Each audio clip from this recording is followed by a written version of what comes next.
آپ یا تو مادی ورلڈ کو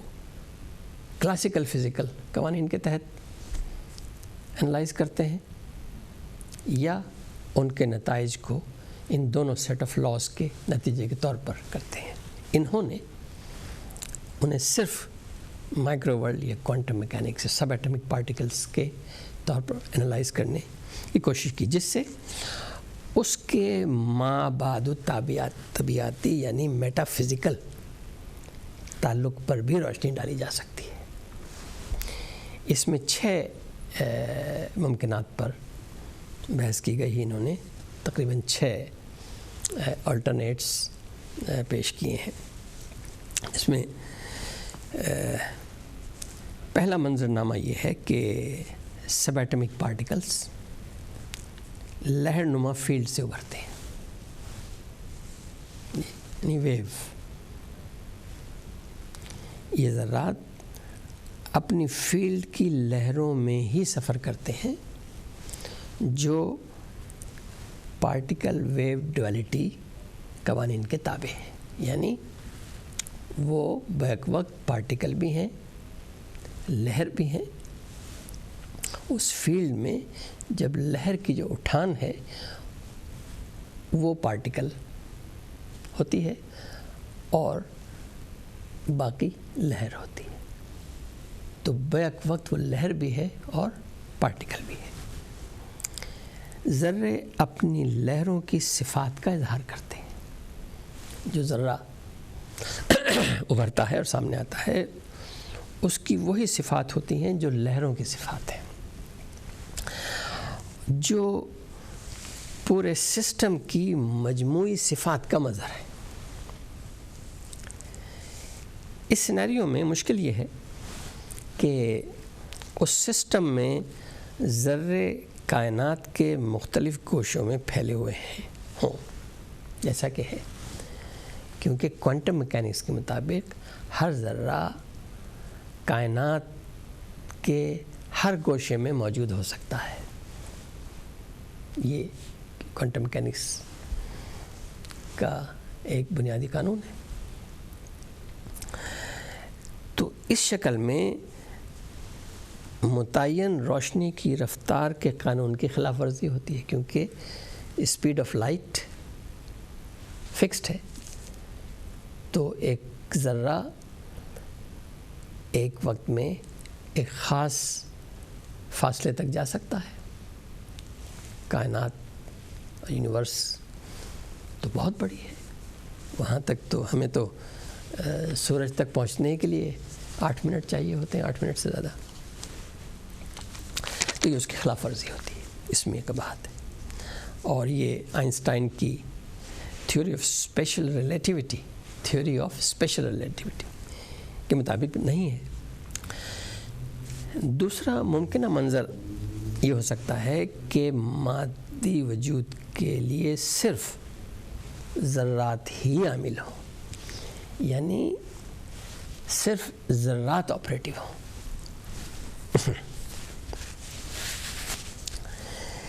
جن میں متنوع ظاہر اور پوشیدہ صفات موجود ہوتی ہیں. لہریں ایک جداگانہ حیثیت میں کوئی صفات نہیں رکھتی، بلکہ ذروں کی سہولت کار کے طور پر آپریٹ کرتی ہیں. وہ ذروں کی سہولت کار ہیں. لہریں ہیں لیکن وہ ذروں کی سہولت کار ہیں. تمام کام ذروں کا ہے. یہ جو سیکنڈ آلٹرنیٹ ہے. اور ہر ذرے میں پورے سسٹم کی صفات موجود ہوتی ہیں. ہر ذرے میں وہ تمام صفات موجود ہیں جو اس سسٹم میں ہوں گی جس سسٹم میں یہ ذرہ شامل ہوگا، کیونکہ کوئی بھی سسٹم بہت سے ذروں سے مل کے بنتا ہے. اور وہ صفات متعین ہوتی ہیں.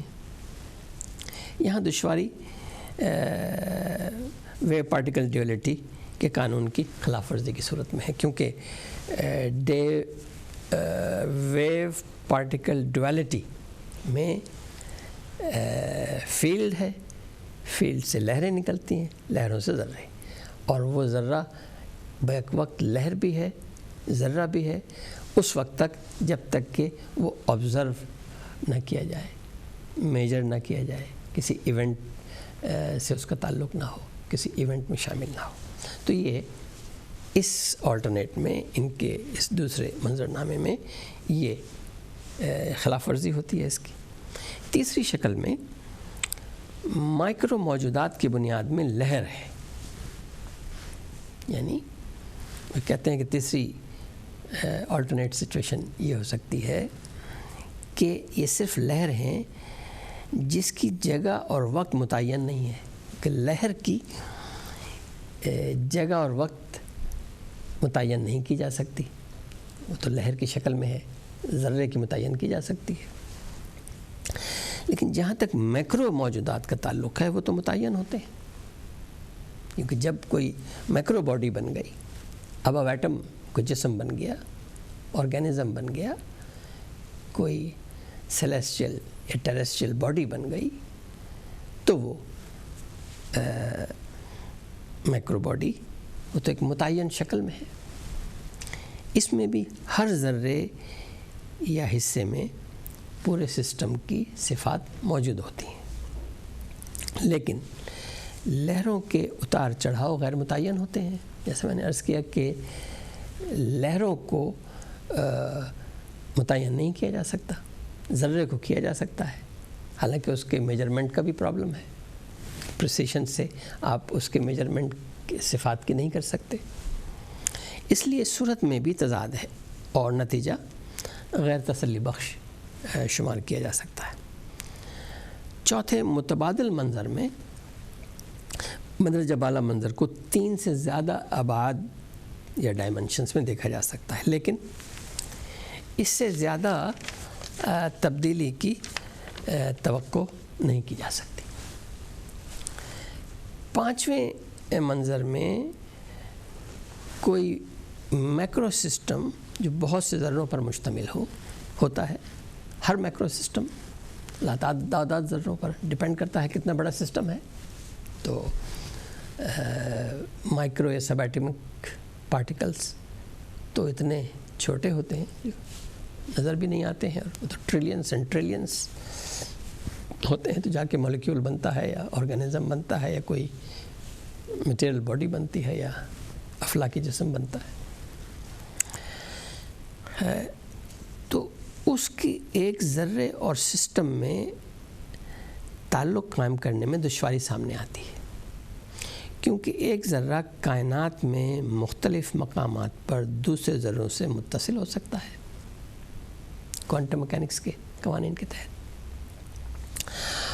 اور یہاں علت و معلول کا یہ طے کرنا کہ علت کون ہے اور معلول کون ہے، کیونکہ علت و معلول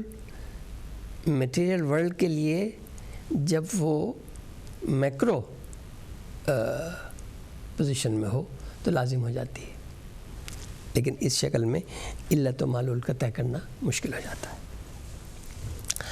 آخری یا چھٹا منظرنامہ انہوں نے جو پیش کیا وہ کہ کوانٹم میکینکس قوانین کے تحت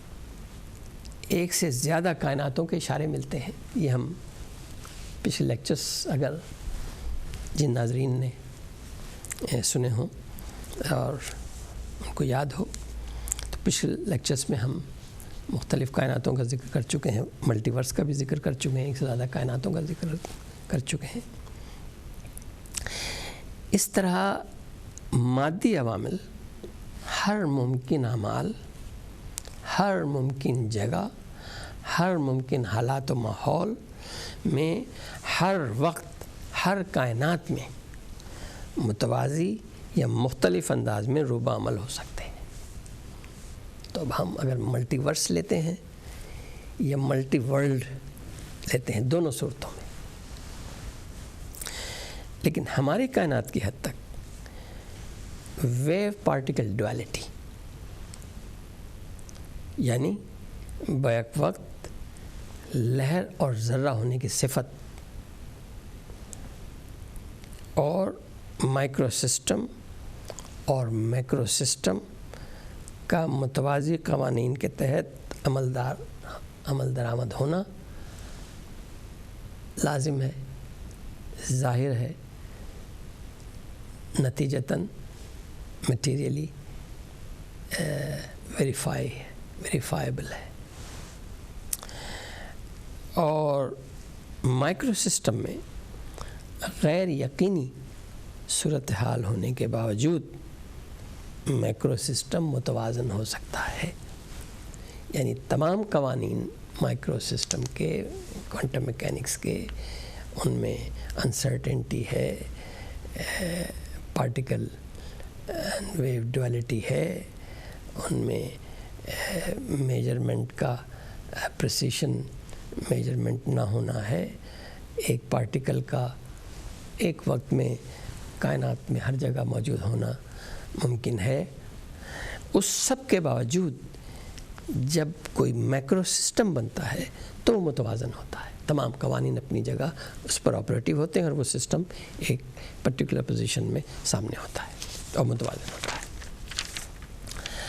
ان تمام منظرناموں کے علاوہ بھی مختلف سائنسدان کوانٹم میکینکس کے قوانین کے مختلف اسپیکٹس پر اپنی ریسرچ کرتے رہے ہیں اور کر رہے ہیں، لیکن ان قوانین سے اب تک جو عملی تجربات اور تجرباتی نتائج اور ایجادات ہو چکی ہیں اور ہو رہی ہیں، ان میں جدید ٹیکنالوجی کی تمام سر فہرست اختراعات، انوینشنز، ماڈرن انسانی تہذیب و تمدن پر غالب ہیں۔ اب پوری آپ کی الیکٹرانک دنیا آپ کے سامنے، یہ انہی کوانٹم میکینکس کے قوانین سے آ رہی ہیں، اور مستقبل کے رجحانات و ممکنات کی دعوے دار ہیں۔ ان میں تمام الیکٹرانکس اور انفارمیشن ٹیکنالوجی، اس سے ریلیٹڈ ڈیوائسز، ایٹمی قوت، کمپیوٹرز، روبوٹس، فضائی satellites, space stations, artificial intelligence, brain computer interface اور نسل انسانی کا ٹرانس ہیومنزم، جو ٹرانس ہیومنزم پر کام ہو رہا ہے، وہ سب شامل ہے۔ اور یہی وہ منزل بھی ہے جو مابعد الطبیعیات کے ریزن اینڈ لاجک، یعنی میٹا فزکس کے منطق اور استدلال کو ماورائی اسپیکٹ سے، ٹرانسینڈنس سے کنیکٹ یا متعارف کراتی ہے یا کرتی ہے۔ بہرحال یہ امر واضح ہے کہ مادی حقیقت ابھی تک صحرائے علم میں سراب کی حیثیت رکھتی ہے، اور theory of every thing he وہ نخلستان ہے جو مادی حقیقت کی تلاش کے سفر کی منزل مقصود ہو سکتی ہے۔ 19ویں صدی میں سائنسی انقلاب کی ابتدا سے اب تک سائنس کی مختلف تھیوریز سامنے آئی ہیں جو عملی، تجرباتی اور ایجاداتی مراحل سے گزر کر سائنسی قوانین بن گئی ہیں۔ اس میں جو پرومیننٹ یا سیلینٹ نمایاں قوانین جیسے laws of motion and gravity, electro magnetism, laws of thermodynamics, standard model of physical particles جو فزکس کی بنیاد ہے، جدید کلاسیکل فزکس کی بنیاد ہے. Theories of general and special relativity, جس کے بعد کوانٹم میکینکس کے قوانین سامنے آئے ہیں.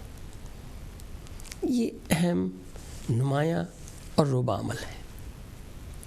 جس میں اہم ترین کوانٹم میکینکس کے قوانین ہیں. سائنسدان ہر سٹیج پر ہر نئے قانون کے ویریفائی ہونے کے بعد اس امید میں رہتے ہیں کہ یہ قوانین قدرت کے تمام مظاہر ارض و سما اور حیات کے بنیادی راز افشا کر سکتے ہیں اور ان کو مجموعی مشترکہ قوانین میں ڈھالا جا سکتا ہے جو تھیوری آف ایوری تھنگ کے طور پر کائنات میں قدرتی قوانین کی عملداری کے میکینزم کو مترشح کر سکیں گے. جدید دنیا سائنس کے عظیم لیڈنگ سائنٹسٹ، قائد سائنسدان البرٹ آئنسٹائن نے اپنی زندگی کے آخری 30 سال سے زیادہ، more than 30 years theory of every thing کی تلاش میں صرف کیے. لیکن وہ اس میں کامیاب نہ ہو سکے. موجودہ دور میں بھی تمام رہنما سائنسدان، all leading scientists اس دور کے، ان سب کے لیے ایک یہ ہولی گریل ہے اور دنیا علم و سائنس میں نسل انسانی کے لیے سب سے بڑی کامیابی تصور ہوگا سائنس کی دنیا میں، جدید سائنس کی دنیا میں، جو اس کے آئندہ مستقبل کی راہ متعین کرے گا. اگر تھیوری آف ایوری تھنگ دریافت ہو جاتی ہے تو مستقبل کی سائنس اور ٹیکنالوجی کا راستہ متعین ہوگا. آئنسٹائن کے زمانہ حیات کے مقابلے میں موجودہ دور میں کامیابی کے امکانات زیادہ روشن ہیں، کیونکہ 20ویں صدی کے آخر اور 21ویں صدی میں کوانٹم میکینکس کے قوانین کے عملی استعمال سے جو غیر معمولی کاسمولوجیکل ٹیکنالوجیکل پروگریس ہوئی ہے، وہ اس کی سپیڈ ایکسپونینشیل ہے. اور مزید یہ کہ M string theory, dark matter, dark energy اور ویکیوم انرجی، ہمارے پچھلے لیکچرز میں ان سب کا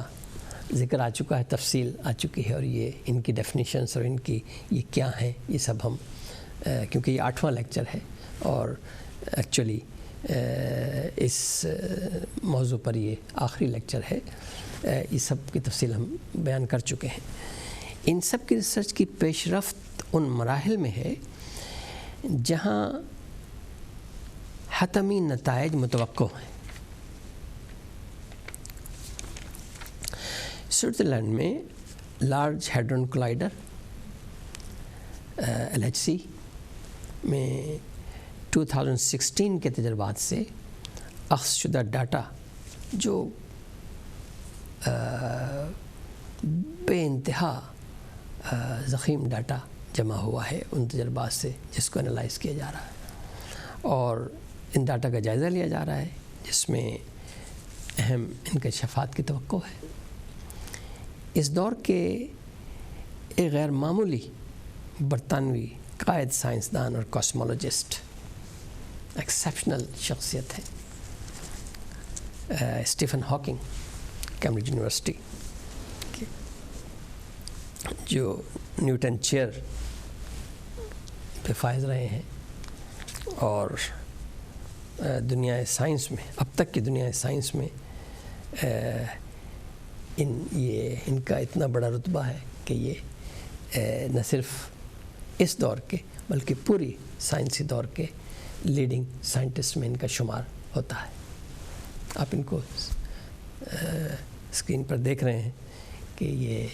جسمانی طور پر ڈسیبلڈ ہے، لیکن ان کا دماغ اتنے ڈسیبلڈ ہیں کہ نہ چل سکتے ہیں، نہ پھر سکتے ہیں، نہ کھا سکتے ہیں، نہ بول سکتے ہیں، نہ لکھ سکتے ہیں. صرف سوچ سکتے ہیں، بول بھی نہیں سکتے،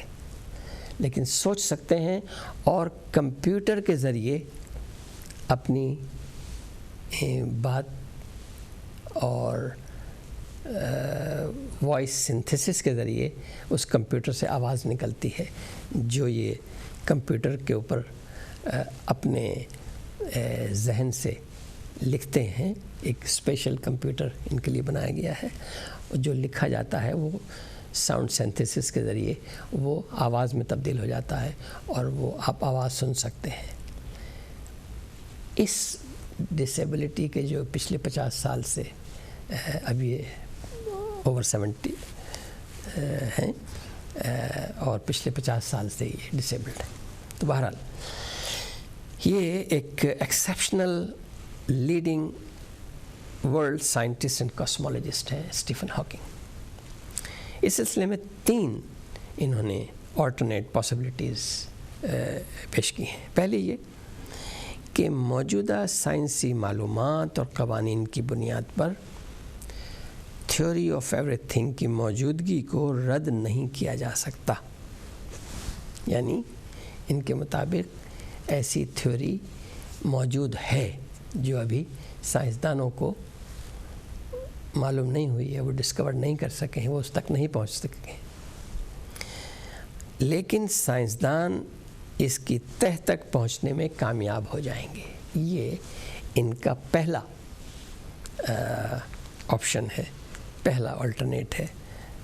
پہلا پروپوزل ہے. ان 3 پروپوزلس انہوں نے 3 اپنے مشاہدے اور اپنے جائزے کے حساب سے 3 آلٹرنیٹ سچویشنز پیش کی. دوسری یہ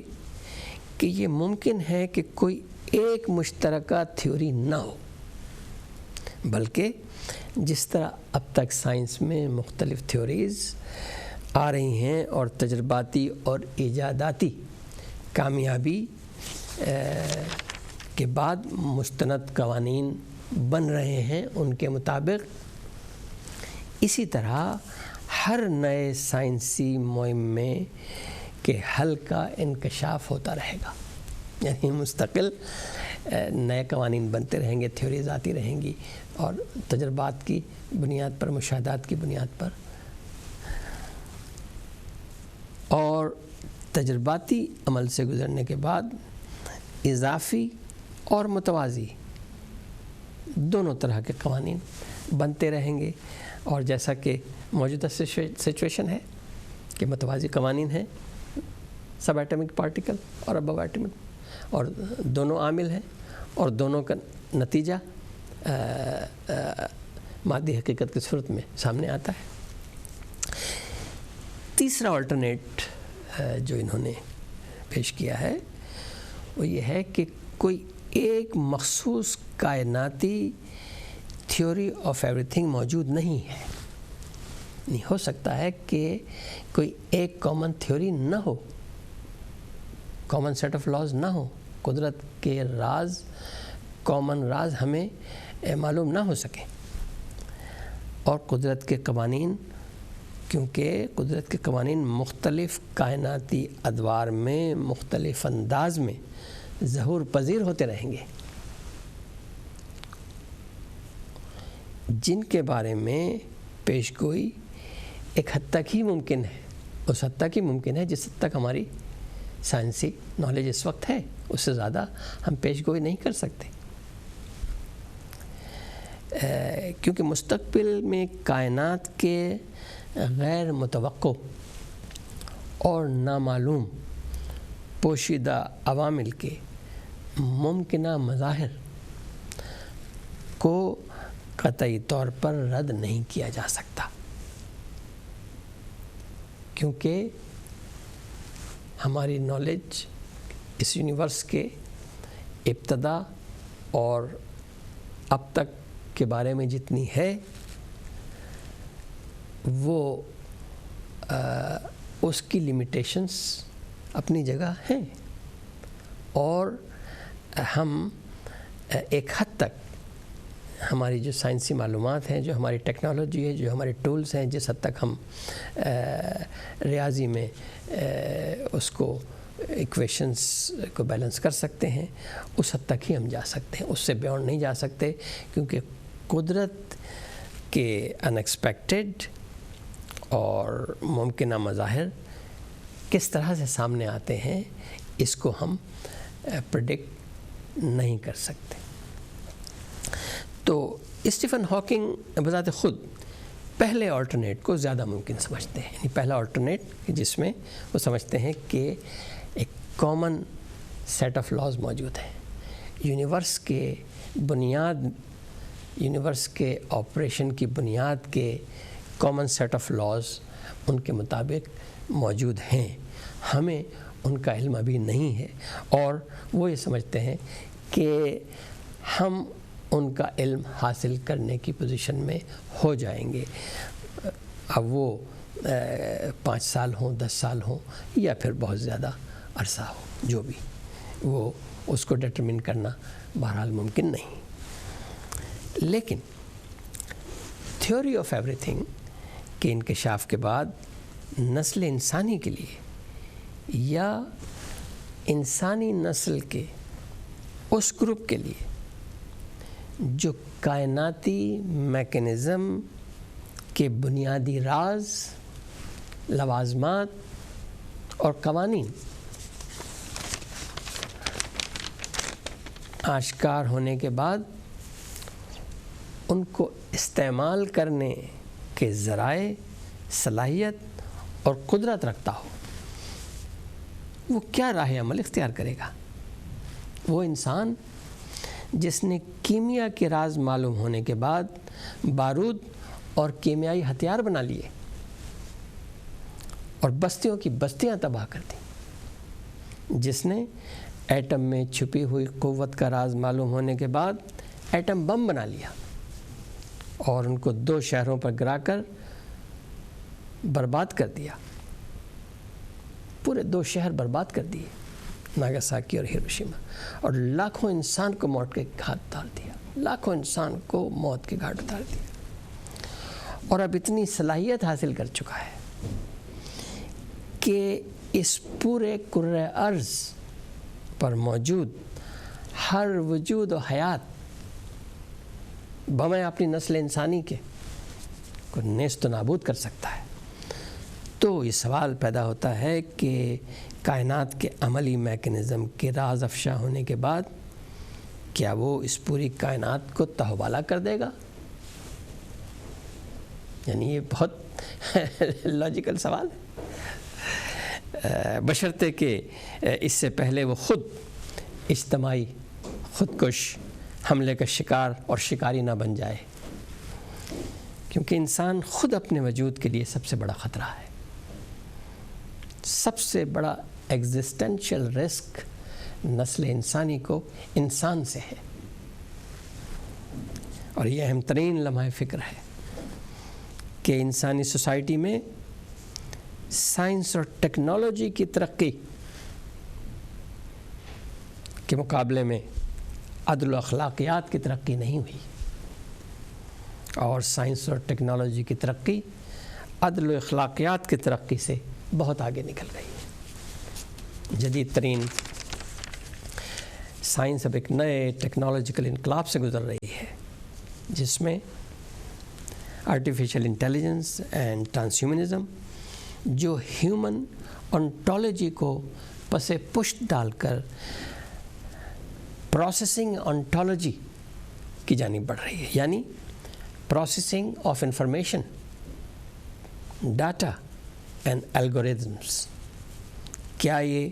موجودہ انسانی نسل کے پسماندہ اور ترقی یافتہ ماڈرن اور الٹرا ماڈرن گروپس کی فطری شیطانیت ایول کا مداوع ہو سکتی ہیں؟ یہ ایک بڑا سوال ہے۔ اگر موجودہ ہوموسیپین کا کوئی گروپ نئی افلاکی مخلوق بننے کا خواب پورا کر سکے تو اس کے لیے تو یہ مسئلہ غیر متعلق ہو جائے گا، لیکن بقیہ نسل انسانی کے لیے یہ سوال اس کی بقا یا فنا سے متعلق رہے گا۔ حالانکہ کمپیوٹر، مشینیں اور ترقی یافتہ روبوٹس انسانی تہذیب و تمدن پر چھا جائیں گے، یہ اس کی ابتدا ہو چکی ہے۔ بلکہ یہ خدشہ غیر مناسب نہیں ہے کہ نسل انسانی کے ایک پسماندہ گروپ پر، کیونکہ نسل انسانی کے اب تک کئی گروپ بن چکے ہیں، الٹرا ماڈرن گروپ ہے، ماڈرن ہے، پسماندہ ہے، ٹیکنالوجیکل پوائنٹ آف ویو سے، انٹیلیجنس کے پوائنٹ آف ویو سے، انٹلیکچوئل پوائنٹ آف ویو سے، ہر لحاظ سے گروپس ہیں جو آپ کے آبزرویشن میں بھی آئے ہوں گے اور آبزرویشن میں ہیں۔ تو نسل انسانی کے ایک پسماندہ گروپ پر مشینوں ہی کی حکمرانی نہ ہو جائے، یہ ممکن ہے، بہت ممکن ہے۔ کیا اس سے پہلے یا اس کے ساتھ ساتھ نسل انسانی اجتماعی طور پر اپنی بقا کے لیے اجتماعی طور پر عدل اور اخلاقیات کو اپنی قائدانہ فطرت بنانے میں کامیاب ہو سکتی ہے؟ یعنی کیا یہ ممکن ہے کہ نسل انسانی کی جینوٹائپ اور فینوٹائپ اپنی بقا کے لیے، سروائیول کے لیے ان عدل اور اخلاقیات کو لیڈنگ انسٹنکٹ بنا لے، یا عدل اور اخلاقیات نسل انسانی کی لیڈنگ انسٹنکٹ بن جائیں، اور اس کا مطلب یہ ہوگا کہ ایول کا خاتمہ ممکن ہے۔ اور کیا عدل و اخلاق کا انقلاب، جس طرح سے سائنس کا انقلاب آیا ہے، ٹیکنالوجی کا انقلاب اس وقت پروسیس ہو رہا ہے، چل رہا ہے، روبہ عمل ہے، کیا اس طرح عدل و اخلاق کا انقلاب آ سکتا ہے؟ آنا چاہیے۔ یعنی تمام انسانی نسل کے لیے یکساں نظام عدل و اخلاق کی بنیاد ممکن ہے؟ کیا یہ ممکن ہے کہ انسانی نسل کا اجتماعی انٹیلیجنس، انسانی نسل کا pool of genes and genotype and phenotype اس پوزیشن میں آ جائے کہ وہ انسانی فطرت میں عدل و اخلاق کو اہم ترین اور اول ترین فرنٹ پر لے آئے؟ کیا یہ ممکن ہے؟ اور اسی سوال جو میں سمجھتا ہوں کہ آج کی دنیا، سائنس اور ٹیکنالوجی کی دنیا کے لیے سب سے بڑا سوال ہے، اور اسی منزل پر ہم اس موضوع ان سرچ آف ریالٹی یا حقیقت کی تلاش کے موضوع کا اختتام کریں گے، اور انشاءاللہ اگلے سنڈے اسی وقت سائنس آف لائف میں ایک نئے موضوع کے ساتھ حاضر ہوں گے۔ خدا حافظ۔